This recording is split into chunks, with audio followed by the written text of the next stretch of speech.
All right, coaches. Well, we're going to go ahead and jump right in here, and I'm going to share my presentation with you guys who are watching this on YouTube. And we're going to be talking about, as I mentioned in the opener, we're talking about playing a four technique, a head up four technique, and what we call it is a flex four technique. So, give me 1 second here to get my technology going, so that you guys can see this. Those of you who are watching, there we go. Let's see, and then let's hit present here.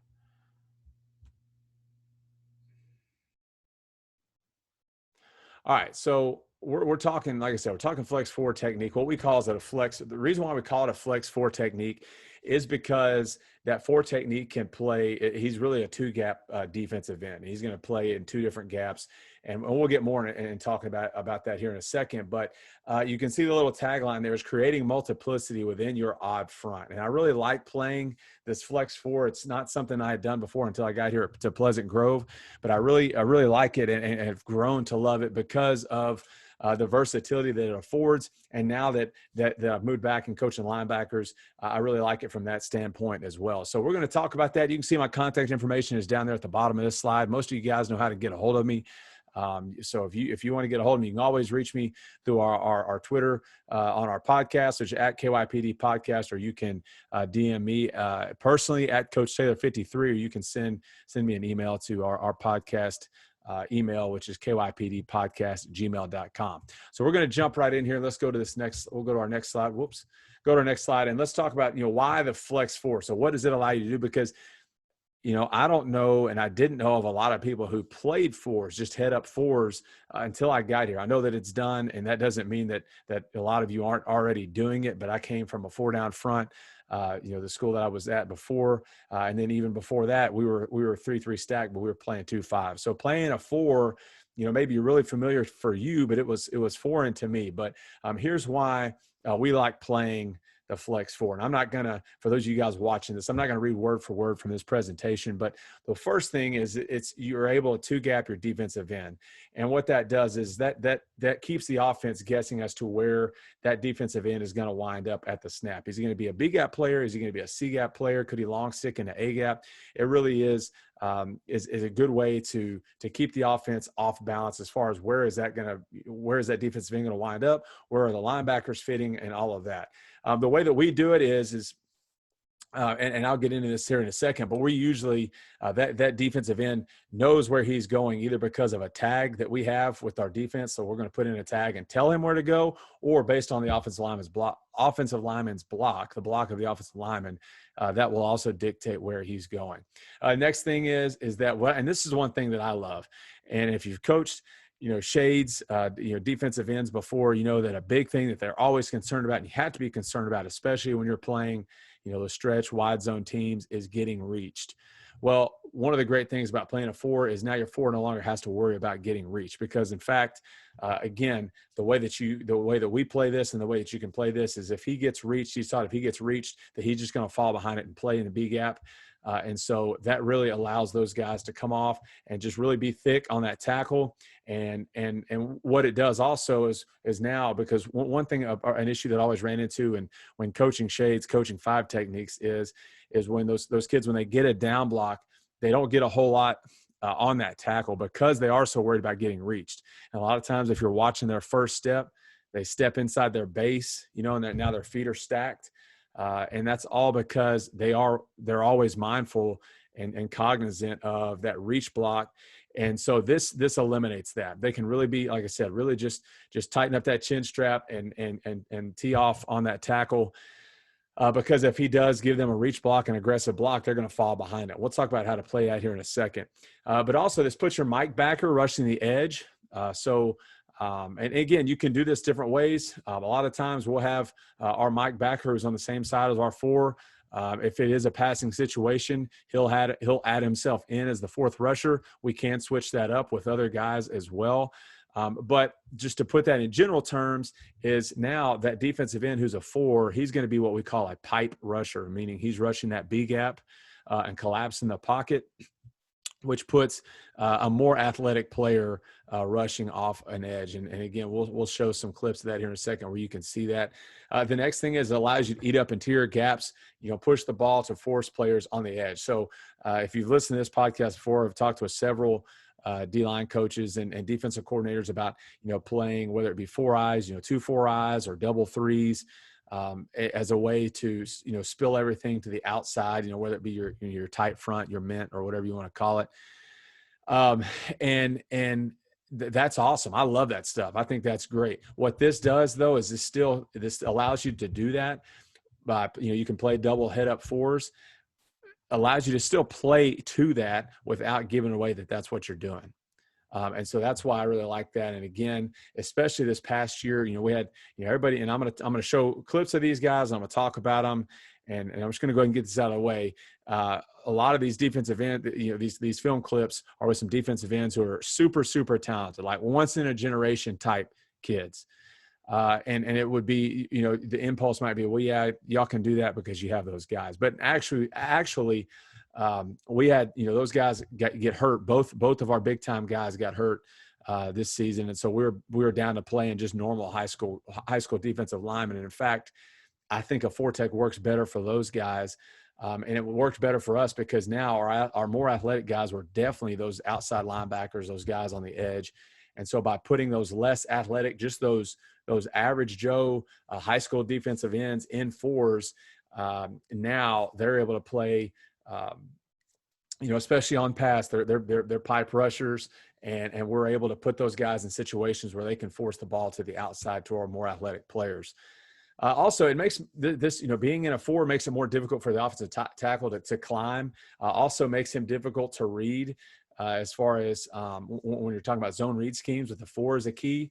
Typically what you're going to get is where that tackle will arc release and go to the next level. He may try to down block on that 4. He shouldn't be able to do that because we're head up. That's a really difficult block. So that makes it difficult for them to read that 4 technique just by his alignment. And then finally, whether you're running a 4 on one side, you're running like a 4 shade 5 or however you want to do it, or if you're running a 4 and then a head up nose and another 4 on the other side, it's really easy to bring pressure from off the edge because you have those guys in 4s, and you can send them into B gaps, you can send them into A gaps, and again, allow your more athletic guys to come off the edge and go affect the quarterback. Now, when you're talking about do you have a 4 technique? Because obviously you don't want to, you want to run things you want to tailor things to the personnel that you have. And especially with us high school coaches, when we coach, we're coaching everything that walks through the door. You have to be able to adapt each year and kind of adapt to what your personnel, allows you to do. And, some characteristics of a 4 technique is I think that they're bigger and thicker than your 5 technique. So, maybe you have 2 4 techniques, to kind of, thicker kids. And when to relate it to a 4 down front terms, like this is kind of like your 3 technique. He's a little lighter than a nose, maybe a little more athletic than your nose, maybe a little taller than your nose, but maybe not quite as athletic as a traditional rush end.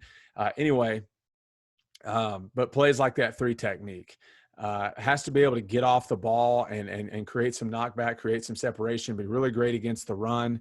He does not have to be a great pass rusher, but he does need to be able to, as I put it on the presentation, to dent the pocket, meaning affect the quarterback by, forcing him to your edge rushers, forcing him to wherever your pressure is coming from.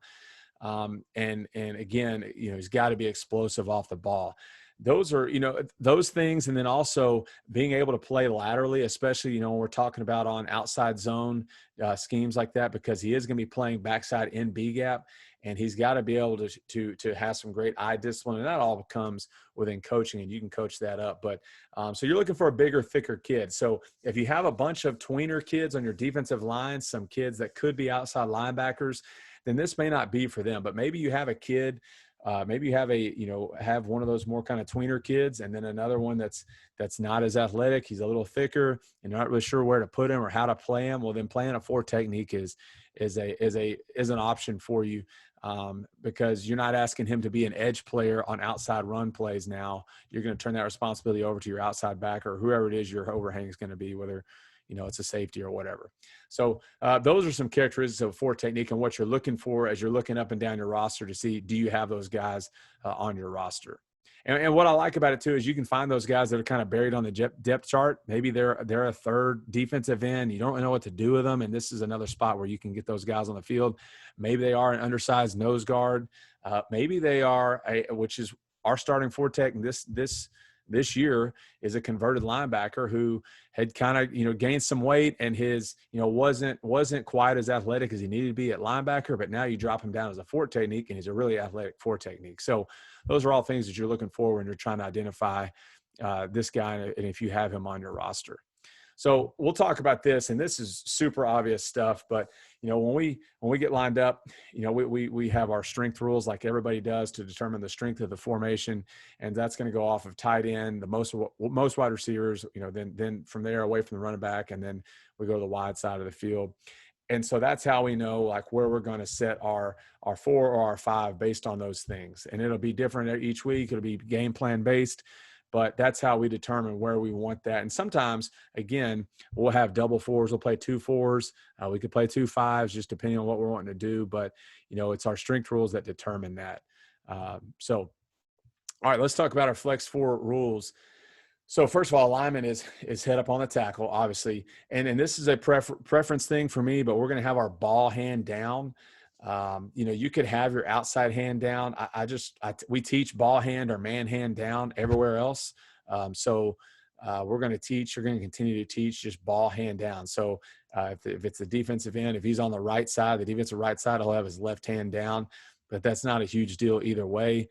But because of how we're playing it, I do like having his ball hand down, and I'll talk about that here in a second.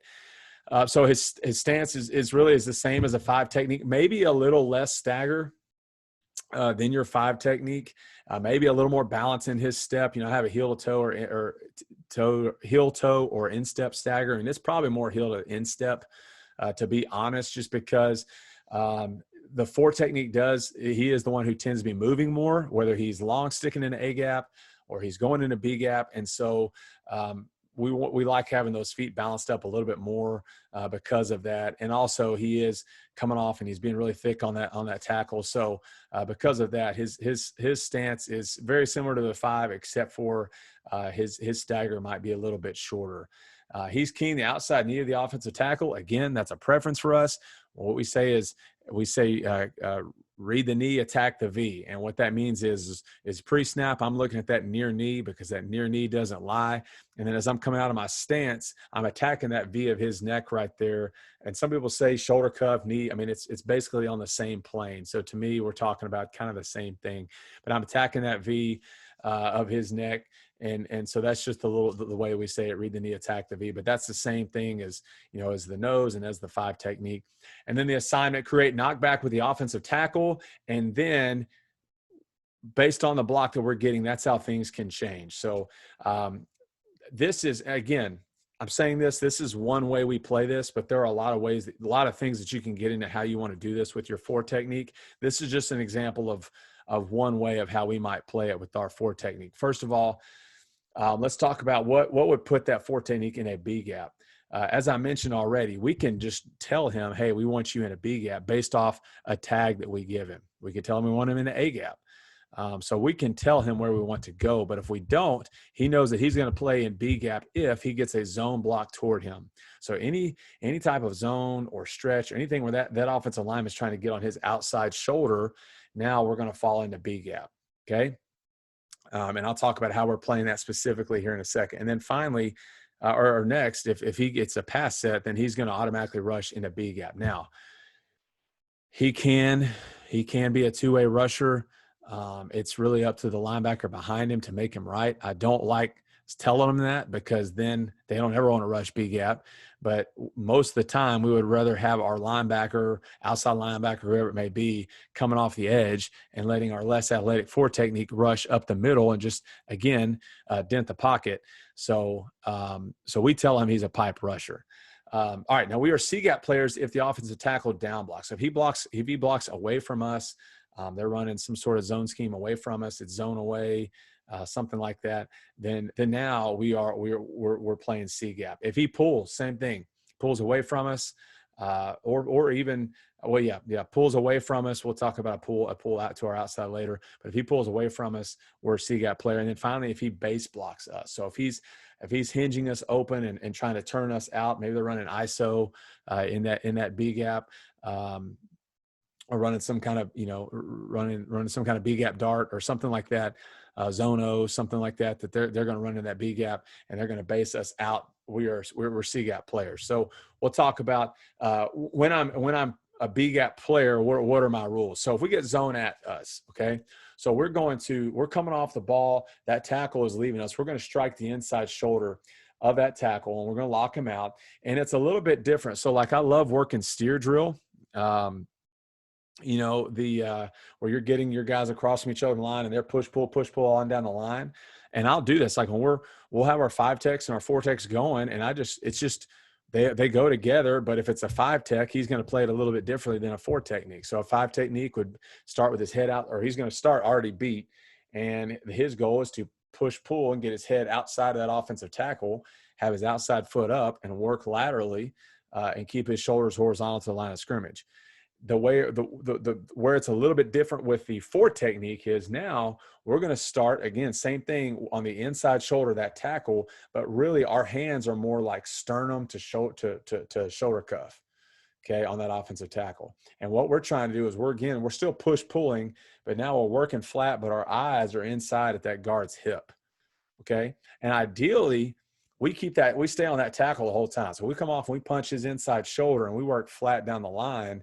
If that guard's hip is coming at us, so it means that B gap now is moving towards us, we're going to keep moving away from that, keep moving away from that guard to stretch that play out, and the tackle never gets to the next level to the linebacker, and that's really good for us. So we're essentially occupying 2 people, which what usually happens is the tackle gets off. So but at least if we're striking him, we at least ought to get something on him, get his hips turned a little bit, and give that linebacker some time to clear. So that the tackle's not just teeing off and sealing him off.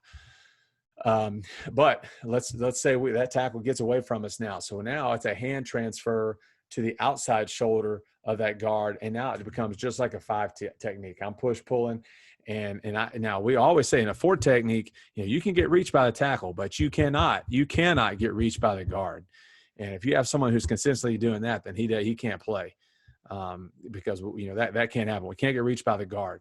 But anyway, now we transfer our hands to the guard, and now our eyes are in our gap, which are upfield. So going back, the ball snapped. We get an aggressive block at us. It's a zone or it's a stretch. I'm punching the inside shoulder of that tackle. Would love to be able to stay on him and work laterally down the line of scrimmage. But also too, let's go back. Let's say I'm doing that. Maybe he is trying to arc release on me. Okay. And so I see that guard, that I have my eyes on the guard now, and I see his hip going away from me. Well, now I know I got to let go of that tackle, and I got to close that space down between me and that guard. I can't keep widening it out, because that's, now they're just trying to hit it in that B gap, and I'm widening it out and helping them out by doing that. So the coaching point there is I am punching, but now it's just like playing a 4 technique, playing a 6 technique on a tight end. I'm punching my post key, but my eyes, or my visual key, is that offensive lineman inside of me, which in this case is the guard. All right. So on a pass set, so we get a pass set. All right. And one of the things that we can talk about with a 4 technique, especially is when I'm playing a head up technique and I come off the ball and I feel nothing in my hands, it's a soft set, like there's nothing in my hands, I know it's a pass. So now I can transfer and begin to work to that outside shoulder of that guard. We don't want to run right through the middle of him. And it is tough. It's tough. You're rushing in a phone booth with that as that pipe rusher, that 4 technique. What we're counting on is our outside pressure from our outside backer is going to make that tackle expand. And so it will give you a little bit more room to attack that guard in his outside shoulder. But it is tough. It's a tough rush. But now you're just rushing that guard's outside shoulder, and you're rushing him just like if you're a 5 technique rushing a tackle, with our same pass rush progression that we would teach a 5 technique. Now, again, as I mentioned, in the last slide, if he does pop out and rush C gap, That's okay. That linebacker's got to be aware of that. Now he becomes a pipe rusher. So technically he really does have a two-way go. But most of the time we're coaching those guys up that hey, you're the pipe rusher, and let that linebacker rush C gap. Again, I mentioned those defensive ends we've had. We didn't mind if those guys rushed C gap because those were our best dudes on the field. So they got to rush wherever they wanted. If they want to rush C gap, they can, and the linebacker can make them right. All right, so let's talk about what they do with, when they become C gap players. So now they get a block away from them. So this is, most of the time, I say most of the time, there's more blocks that are going to put you in C gap than there are B gap in the way that we play it. Again, this is just one way. There are different ways that we can do this and that we can dictate where we want that four technique. But this is just one way. Okay. So if we get a down block as a four technique, it's the same progression as if we were a five. Okay. Now the thing is as a four, we better be pretty thick on that tackle. He better not be getting off scot-free and going to the next level to our linebacker behind us. So we're going to strike. So we're striking with our hands. Eyes go inside. We're squeeze, and then we surf. Okay, so squeeze and surf are really kind of the same thing. I'm closing on that space. I don't want any space between my hip and his hip. And then we're splattering pullers. Okay, and what that means is if we have a puller coming, we're going to take our hands. We're punching him and treating it like a base block. We're going to treat that puller like a base block. We're going to punch, turn his shoulders and get him vertical and drive him vertical, still trying to stay on that heel line as much as we can. And so that's our progression: strike, squeeze, surf, splatter for down blocks. And that's no different for if they're a five technique. Now, if the tackle pulls away, same thing. We're squeezing, we're surfing, and now our eyes we will check for puller. We're checking near back if there's an H back, if they're going to run like a split zone scheme, something like that, zone cut. Our eyes will go there. If there's nothing there, then our eyes go to the quarterback, and now we'll play that quarterback inside out. Again, we can change it up to where we just want that four technique, just turning and running and going, taking the dive now, and it's a gap exchange with the linebacker behind us. So this is just one way we can do that. Now, if we do get an outside pull, I already mentioned this, if we get an outside pull by the offensive tackle, we never honor an outside pull, meaning we don't go with it. We treat this like a zone or a stretch block, fall back inside the B gap, and our eyes immediately go to the inside hip of that guard, which is what I already mentioned. Now, I'll show you a couple clips here in a second of base block. A couple where we play it well and a couple where we don't play it well. And if you haven't noticed, like I like rhyming things. You guys who have listened to the podcast or been on the podcast know that I like making things rhyme or figuring out a way to make them rhyme where kids can remember them. And so this doesn't rhyme, but at least it's kind of catchy, and this is what they remember, and they can complete this sentence. I always say, all right, base block, he turns me out, and they finish it. They say, I turn him in. So on a base block, he's turning me out, I'm going to turn him in. So, and that's a really simplified way of, I'm going to push, pull, put his butt back in the hole where he came from, try to get his shoulders square to the line of scrimmage, and squeeze that gap and condense that gap as much as I can, keep my outside half free. And so that's the same way with the five technique. So going back, if you think about it, of all these things that we've talked about, the only thing that's really different between a four and a five and how you're coaching them as far as what they're being asked to do is on those zone blocks towards them and on a pass set. Other than that, it's pretty much identical. So if you can work these guys, you don't have to have different individual drills for them. You don't have to, you can do the same stuff. You just have to know, hey, you're playing four technique this week or whatever. You can do it different ways. Like we've had it in the past where we have one guy who is the four technique, one guy who is the five technique. So when we're working through our drills, the four technique does it this way, the five technique does it this way. But especially when I'm coaching like sub-varsity kids and they're all just kind of interchangeable, like they got to be able to play both. Then we'll say, all right, guys, hey, we're going to work this steer drill as if we were four techniques. Okay, so they know what to do. They get inside shoulder. All right, we're going to work it as if we were five techniques. So it's really pretty simple to assimilate this into your individual drills. It's not like you're having to come up with two sets of indie. It's really, really, really simple. Okay.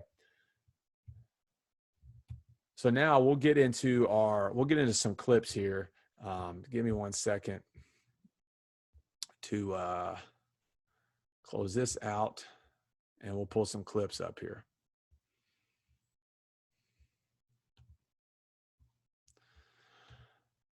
All right, so you can see, and I'm not, this is just from us, a clip of a picture of us at practice. And side note, if you guys don't have a drone, if you're not filming practice with the drone, man, you are really missing out. This is from a drone. We got a student manager who runs it. And this is the only thing that kind of sucks is for us D-line guys, or us front seven guys, is you know, it's zoomed out a little too far for me. I'd love to be able to just see the front seven, but I know those DB coaches got to coach up too. But it's really cool for inside drill because you don't have all those guys, and we can zoom that thing down and really get a good look at the picture. But it's a good picture, and you don't have to be dependent on a tower or anything like that. And again, those kids, your managers and stuff in your program are naturally drawn to that kind of stuff, and that's what we've always been able to just find a manager to run it for us. And so that's what this is. But you can just see the picture there. We got a 4 technique on the right side over here, right here, and then we have see if my drawing tool is working, but there it goes. Okay, 4 technique on the right over here, and then we have our nose shaded. He's shaded toward the 5 technique. And so I won't even run this play, but that's just going to give you an idea of what that looks like. Of, you know, maybe a base front, you got your 4, your shade, and a 5, and obviously our 2 inside backers, 2 outside backers. So that's just sort of a base picture of what it might look like. So right here, obviously, if you're just looking at this, you might be thinking, if you're the 4 technique, okay, I'm about to get some sort of zone to me, so I'm going to be falling behind this and falling in this B gap. But anyway, let's go to the next one because we have a little bit different picture here. And this is where we have double 4s right here. And so again, what I like about this, and this nose is supposed to be head up. So he should be head up here. This is a practice. So he's screwed up. But what I like about this is now we can send both of these guys, both our outside backers here off the edge, and deal these guys into B gaps if we want. You can do different games with them, you know, from this 4 technique spot where you want to send him outside, send him into B gap. If you want to long stick him and do a twist, you know, start incorporating your nose in there with some twist stuff. But you know, that's just another cool thing about having these 4 techniques is you can do different things with these guys because of their alignment. So there's just another picture of it. So now we'll go through some clips here, and these are of most of these, and I think I have all these in the correct order, but most of these are with our guys playing in their B gap. Okay, and so let's go back here. Our 4 technique is down here at the bottom, and you're going to see he's going to get like an outside zone or a stretch look at him, and he's going to fall into B gap. Now, what I don't like about it, obviously, there's a lot of things that we can pick apart about this pad level. Ironically enough, I know this is keep your pads down. How can you have a kid whose pad level is too high? I understand. But anyway, I do like how you can see the offensive lineman's shoulders turned right there. That's a good picture of it where his shoulders are turned. That's a good job. Now, because we are a 4 technique, you know, we need to have our head, and he needs to have his head in the B gap. But if you notice, he keeps that tackle occupied. And if you look at this guard over here, 52, that's coming, he's not going to get the linebacker. Linebacker's already gone. And so that's really how you would like to be able to play it. Now, right there, again, this 4 technique, he pops out and gets his head outside in C gap. He doesn't need to do that because we do have somebody out there already. I'd rather him just keep his like at this point, keep your hat in B gap. And now just drive this guy vertical, like drive him into the lap of that ball carrier. And then make him cut it back here. We have someone sitting out here. We have someone about to, you know, this linebacker's about to run this alley right here. So we have it all fit up, but he does come back inside and make the play. So this is a pretty good picture of it, of how a 4 technique is supposed to look. Again, with them running some sort of outside zone or stretch look at you.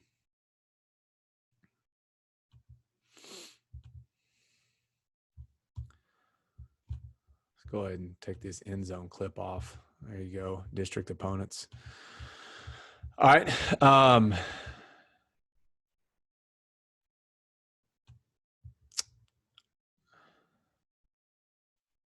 Yeah. Okay. So 4 techniques up top.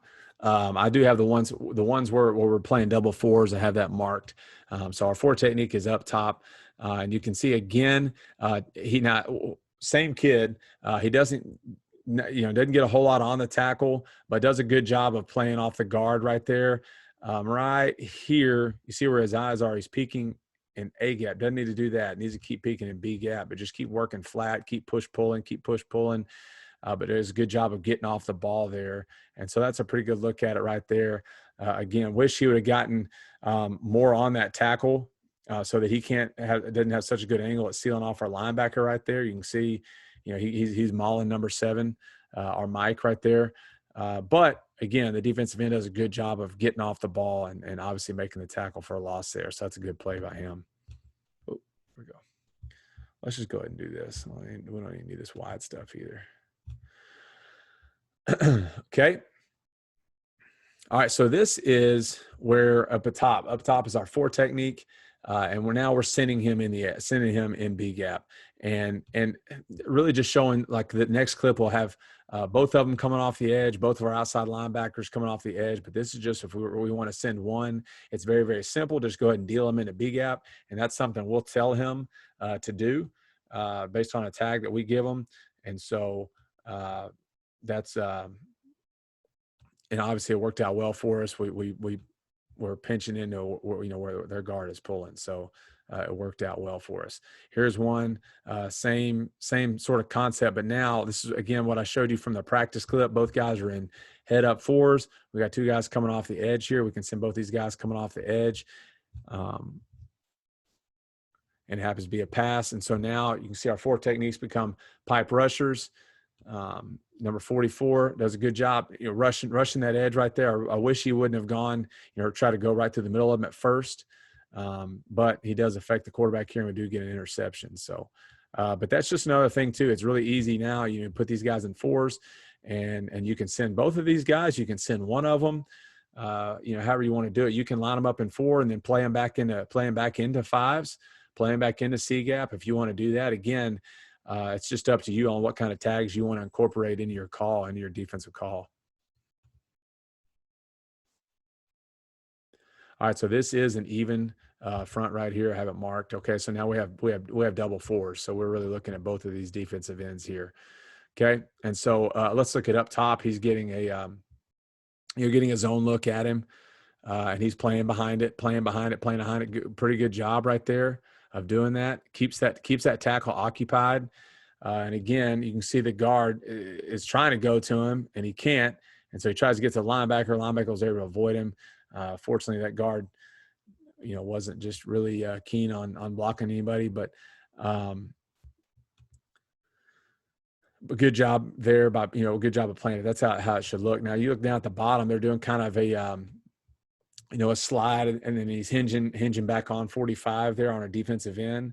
And so what he does a good job of squaring back up right there, and keeping his outside half free just in case that quarterback does pull it. He could pursue his inside hip. So pretty good job by 45 there also. And then obviously adding himself into the play there at the end. Another picture of even. Same block with his backside. We don't want our 4 tech folding inside. But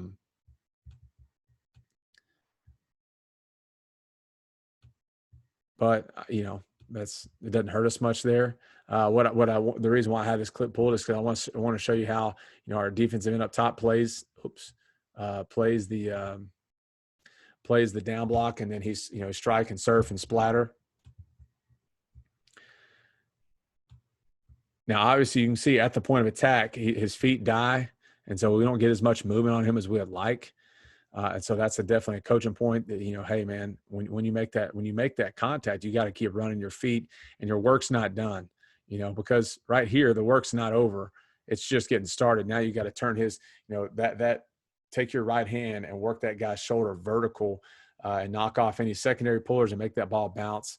But still a decent job there. And obviously he pursues flat down the line and helps us make the play there. Another picture of even. Now, so this is an example of, so this is a bad example down here at the bottom, and see it's 2nd and 10. So our defensive end at the bottom, he gets a base block, and so see a lot of people and a lot of kids will tell you that they thought this was a pass set, but that's why we say, if you look at that near knee, if he's looking at that near knee and he sees that thing just hinge open, well, most offensive linemen worth anything aren't going to pass set like that. So you see that knee, you just see him hinge open like that. You got to throttle down right now. Like if you're getting off the ball, if we're coaching our kids to get off the ball and be explosive, that's you can forgive a little bit of, oh crap, he gets up, that's a base block.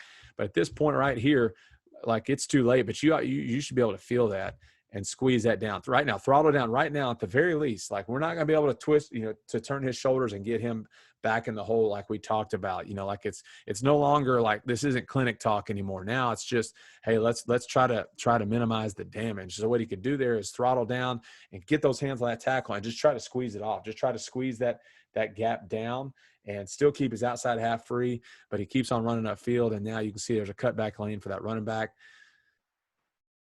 And we give up a touchdown. So that's on us right there. So obviously you don't want to just show you the perfect clinic plays there, of our dudes. And this is, this guy gets a lot of attention. This guy gets a lot of attention, rightly so. But this kid was just a really solid high school football player for us, and one of the best kids technically that we had this year. And that was an uncommon error for him, because usually he was really good at that kind of thing and feeling those things, but he made a mistake there.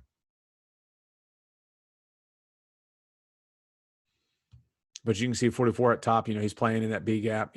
He's a little kind of starting to work in the C gap a little bit there, but still doing a pretty good job. The good thing is that guard, he's occupying that tackle, and that guard is now the guard has to go to linebacker, and that's the linebacker's fault at that point. You got to be able to get off that guy right there.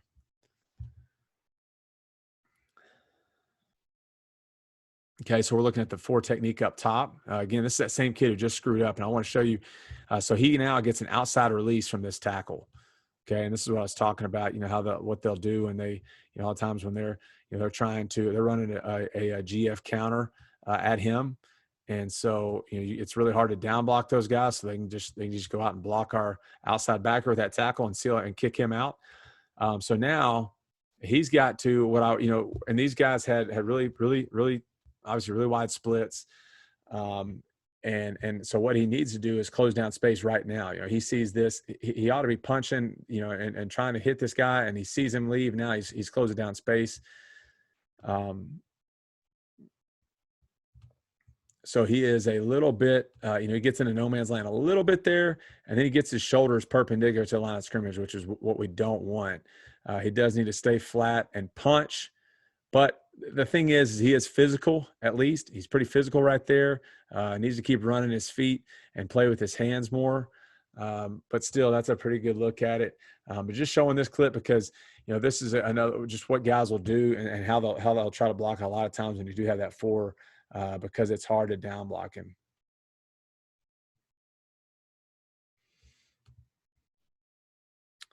Same thing here, and I believe this is the same type of play. We're looking at 45 down here, down at the bottom. Okay, so better job there. He sees the tackle release, punch.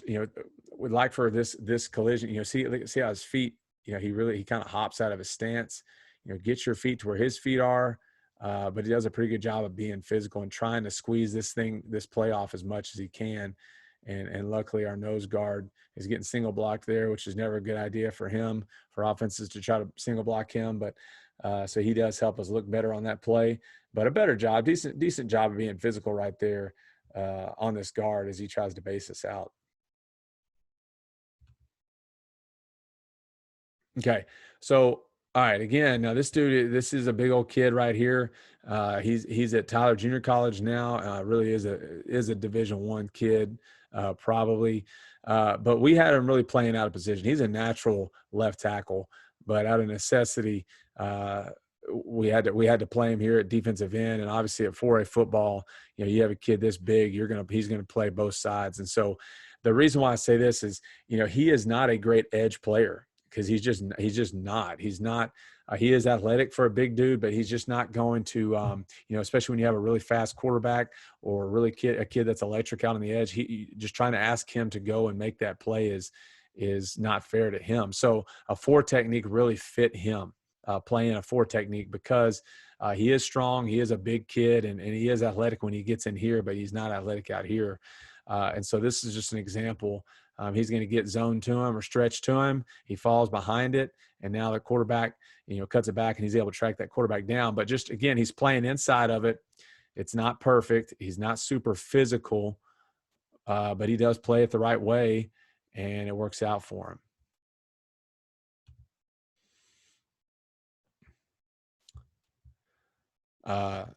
Now this kid right here that we're looking at, this is our 4 tech up here up top. Again, just a good high school football player. Not nothing special, but playing a 4 technique really suited him well here also. He gets an outside release from his tackle. He doesn't get anything on him, which is not ideal, but he does do a good job of fighting off this guard and just making this ball bounce, and running it to the sideline and stringing that thing out for a minimal gain. He might even get a holding call right there. Obviously his pad level needs to be lower, but he does a good job of playing that, and that's how it's supposed to look there.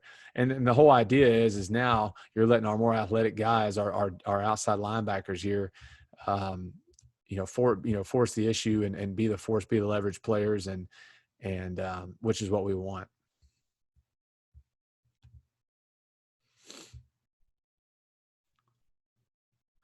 Okay, this is another look at even. Both guys are in 4 techniques here. I just really like this clip because they're both pretty physical at the point of attack. So what's trying to happen here, what they're trying to do here, is this tackle up top is trying to base out the defensive end. And so he does a great job. Pretty much doing everything we're talking about. This is, if this kid could have done this, did this consistently, he could have named the place where he wanted to go to school. But the tackle up top is trying to turn him out. And so he's 50, does a great job being physical there and squeezing that down and keeping the outside half free. And just the main thing is he's just more physical than the tackle in front of him.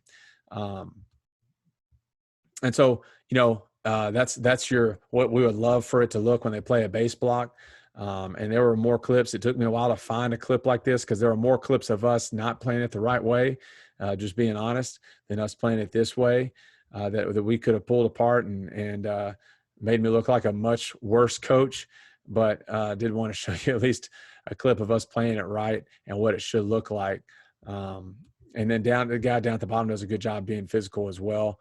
I believe they're trying to base him out also. So he does a good job of just being physical with this tackle also. I think we're back at the top now. So that's our those are those cut ups. Let me get out of here and go back to my presentation. So that's pretty much it. And we could, that's a quick sort of overview of, playing a flex 4 and what that does for us. If you want to get into more details, obviously you can hit me up, whether it be on Twitter or by email. And if you have questions about it or want to go into more depth about talking about it. But again, that's a technique that I was really unfamiliar with when I got here, but have learned to really like it and appreciate it, and appreciate the options that it gives us up front, and kind of how it helps us sort of find a spot for those kids who maybe aren't quite as athletic, but can be good against the run, and it allows us to bring pressure with our outside backers, with our inside backers, or more athletic guys. So that's flex 4 technique. And if you guys have questions, you know where to find me. But other than that, thank you so much for tuning in, and make sure you join us back next week. We're gonna have a really cool episode where we are turning to you guys to bring us the content, and I'll be kind of sort of facilitating that discussion. So really looking forward to that one next week. So thank you so much, guys, for checking us out today.